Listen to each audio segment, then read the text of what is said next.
Tense হলো যে বর্তমান সময়ে এমন কিছু কাজ আছে যে কাজগুলো কি হয় যে বর্তমান সময়ে মানে কাজ করি, সে কাজ করাটা আমাদের সমাপ্তি অথবা শুরু, এটার কোনো নির্দিষ্ট কোনো সময় দেওয়া থাকে না, সময় দেওয়া থাকে না বা বোঝা যায় না।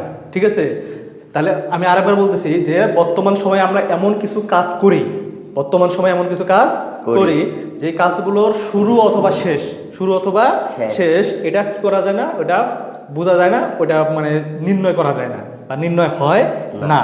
ঠিক আছে, তো এটা ইন জেনারেল সেন্সে যদি আমরা বাংলা যদি বোঝার চেষ্টা করি আগে, যে বাংলায় আমরা বুঝি কীরকম, যে আমরা এখন বর্তমানে কোনো জিনিস করি, কোনো জিনিস খাই, কোথাও যাই।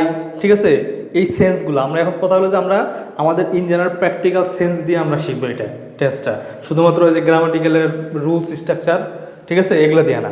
তো ইন জেনারেল যদি আমরা সেন্স দিয়ে শেখার চেষ্টা করি টেন্স, তাহলে আমাদের এখন এটাতে আমরা যদি বুঝি যে আমি মানে ইন জেনারেল আমরা যে কোন কথাগুলো বেশি বলি, কোনো জায়গায় যাওয়া, কোনো কিছু খাওয়া, এগুলো আমরা কি বেশি ব্যবহার করি না আমাদের দৈনন্দিন জীবনে, ব্যবহার করি তো নাকি?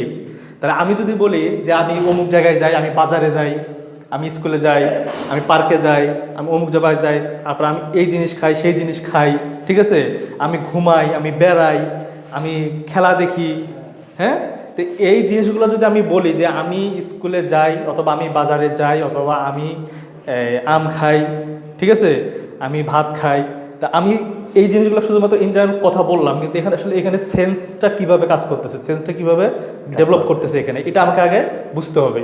যে আমি যদি বলি যে আমি বাজারে যাই, ঠিক আছে, তাহলে আমি বাজারে যাই, এটা কি আমি মানে কোন সময় যাই, অথবা কি যাচ্ছি, অথবা কি গেছিলাম, মানে এটা কোনো নির্দিষ্ট কোনো টাইম ফ্রেম এখানে দেওয়া আছে না, বা বোঝা যায় না। হ্যাঁ, যে আমি বাজারে যাই কথাটা দ্বারা কি বোঝা যায় যে এখানে নির্দিষ্ট একটা টাইম ফ্রেম দেওয়া আছে, আমি যাই, যে কোনো সময় যাই, যাইতে পারি।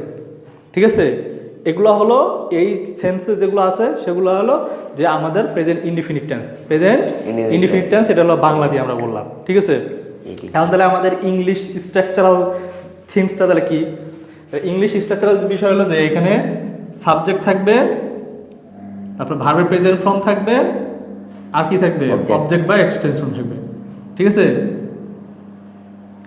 তাহলে এখন এই সাবজেক্ট, ভার্ব ওয়ান আর অবজেক্ট বা এক্সটেনশন, এটা হলো আমাদের স্ট্রাকচারাল ফ্যাক্ট। ঠিক আছে, তাহলে আমরা বাংলায় বুঝলাম যে আমরা কোনো জিনিস বর্তমানে সময়ের কোনো জিনিস আমরা যাই, খাই, করি, বেড়াই, ঘুমাই, ঠিক আছে, এইসব জিনিস যদি আমরা এই সেন্সে যদি বলি, কোনো জিনিস উল্লেখ করি, তাহলে সেটা হলো প্রেজেন্ট ইনডিফিনিট টেন্স। তাহলে এই সেন্সে এখন আমরা যদি বলি যে আমি বাজারে যাই, আমি বাজারে যাই, ঠিক আছে, তাহলে কি হবে, আমি কি হবে, I go to market. I go to market. This is the sentence. ঠিক আছে, তাহলে এখানে আমার সাবজেক্ট আই থাকতেছে, ভার্ব কি থাকতেছে, গো থাকতেছে, টু মার্কেট বাজারে, টু মার্কেট বাজারে। আচ্ছা, নেগেটিভ এসব পরে, আগে পজিটিভ যেটা আছে স্ট্রাকচার সেটা ছিল। তাহলে এখানে আই গো টু মার্কেট, ঠিক আছে, এটা হলো আমাদের বেসিক যে স্ট্রাকচার, সেই স্ট্রাকচার অনুযায়ী। এখন এখানে আর একটা মানে এক্সেপশনাল একটা বিষয় আছে, সেটা হলো যে যদি subject third person singular number হয়, যেটা আমাদের আলোচনায় ক্লাসে অনেক সময় আসে। ঠিক আছে, সাবজেক্ট যদি থার্ড পারসন সিঙ্গুলার নাম্বার হয়, তাহলে ভার্বের সাথে কি হয়, এস বাই এস যুক্ত হয়। ঠিক আছে, তাহলে এখানে যদি আমরা আই এর জায়গায় কি দেই, হি দেই, তখন এখানে গো এর সাথে কি হবে, গোস হবে, কি হবে, গোস টু মার্কেট, তাহলে সে বাজারে যায়। ঠিক আছে, তাহলে এই সেন্সে আমি যে কোনো জিনিস, যে আমি বই পড়ি, আমি বই পড়ি, তাহলে আমি বই পড়ি, আই রিড বুকস। ঠিক আছে, আই রিড দ্য বুক, আমি বই পড়ি, সে বই পড়ে, he reads the book, he reads the book, আমি লিখি, আই রাইট, ঠিক আছে, আই রাইট, সে লেখে, হি রাইটস। ঠিক আছে, লেখে, পড়ে, খায়, যায়, বেড়ায়, ঘুমায়, সেন্সগুলো কি প্রত্যেকটা পয়েন্টে আমি যদি এই সেন্সগুলো ইউজ করি, তাহলে আমার এই প্রেজেন্ট ইনডিফিনিট টেন্সের যে মানে সেন্স এবং এটার যে ব্যবহার, প্র্যাকটিক্যাল যে ব্যবহার, এই ব্যবহারগুলো কিন্তু আমরা কী করতে পারবো, আইডেন্টিফাই করতে পারবো। এরপরে আমার রুলস যেটা, স্ট্রাকচার যেটা, সেটা হলো সাবজেক্ট আর ভার্বের বেসিক ফর্ম। ভার্বটা কী ব্যবহার হবে, বেসিক ফর্ম মানে ভার্বের ওয়ান, এরপরে অবজেক্ট যেটা আমি ইউজ করবো সেটাই।